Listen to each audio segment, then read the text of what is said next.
So do you think these accommodations are being made right now in the talks between Bob Mueller and President Trump?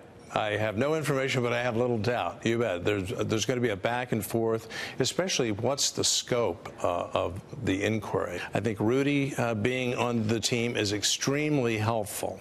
I have the highest regard for Rudy Giuliani, and I realize he has more of a public role, but I think Rudy is going to be giving the president very good advice, up, down, or a negotiated settlement. All right, that was former independent counsel Ken Starr, of course, who was home over the weekend on Capitol Live on Fox News. If you missed it, I feel bad for you. But look, I can only present it to you, and if you miss it, that you have to go to our website. But anyway, the point of Ken Starr's musings here is that he knows firsthand how investigations can veer from their original intent. He, of course, famous for looking into Bill Clinton first on real estate transactions and the like. Of course, that went over a relationship with an intern in a blue dress. That was then. What about the way this is veering right now? In his view, that Rudy Giuliani is playing it pretty well right now, the way he is sort of orchestrating this investigation to his liking. Regardless of your point of view, let's go to a former prosecutor, Quinnipiac Law Professor John Pavia. John, what Ken Starr is saying is he is commending Rudy Giuliani for keeping the Mueller folks on their toes and getting concessions, potentially when it comes to any testimony that might be coming for the President of the United States. And no one's agreed to that yet, but that if it is, it'll be limitations, much like there were with Bill Clinton, and it won't be the end of the world for Donald Trump. What do you say to that? I think he's right. I mean, regardless of how you feel about Rudy Giuliani and sometimes his unorthodox style and sometimes clunky style when it comes to the quality of communication between him and the White House, the strategy he's pursuing is textbook, because all Rudy is doing is saying to himself, he wants to muddy the waters as much as humanly possible. To what end? To what end? So I can guarantee you there is a conversation that's either been had or will be had between Mueller and his team, and it's going to be, should we move forward against the president or not? And the real answer to that is, do you think we can get a conviction? It's not what you can charge him. No one wants to charge the president of the United States unless you know you're going to get a conviction, which is the Nixon case. It's not the Clinton case. Clinton never went to bed at night really worrying that he was ever going to be prosecuted criminally. Nixon did, and that's the pressure point that a sitting president can't get off of. But there's always the risk of agreeing to be questioned by the prosecutor, and Ken Starr's famous questioning of Bill Clinton over that relationship with Monica Lewinsky, when he did admit that indeed they, even though the president argued, you know, sexual relations are a different definition in his eyes versus most people's eyes, it was something for which he wasn't prepared and didn't comport himself well, and that there is that risk that it could veer into territory, or the president this president could be caught off guard.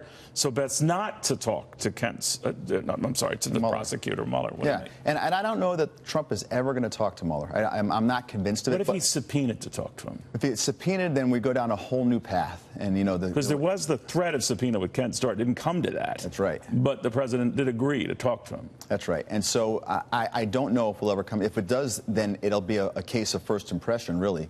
But let's say it doesn't come to that. I don't think Rudy Giuliani puts the president in a room with Mueller until he's almost convinced that Mueller is saying to himself, I'm never going to get a conviction here. So whatever comes of this, it might be interesting, but it's not going to lead to an indictment and prosecution of Donald Trump. And again, that is I don't care what guest you have on this show, as a prosecutor, as the attorney, or rather as the defense attorney for Trump, and go to just look at the attorneys for Hillary, for Bill. It was all about muddying the water, so there was never really a chance you're going to put 12 people in a jury box and get all 12 to unanimously agree, okay, he's guilty. It's just what's not going to happen, and that's what they want to do here. Keep that pressure and the likelihood of that ever happening down here. If it gets up but here, they throw it out there as a potential impeachment, right? Depending on the charges. That's what they told Bill Clinton, and there was very little to rest on just lying about, you know, a sexual relationship with an intern. It was just not enough to get him thrown out of office. So how does that go? On the impeachment side? Yeah. So if it comes to that, let's say that you never get to a real prosecution of the president on the criminal side.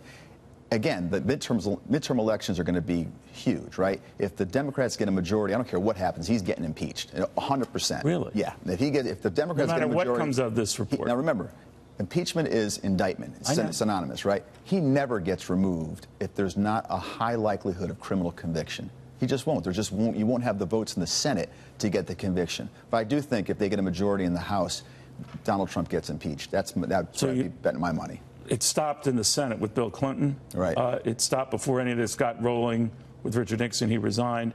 But we're getting way, way, way ahead of ourselves. The likelihood of any of that is unlikely, right? So then I guess we go back to what would be in a report that targets people, if the president isn't a target, the people around him. What would carry great weight in the fall, presumably when this comes out? So this is how this thing could drag on a long time.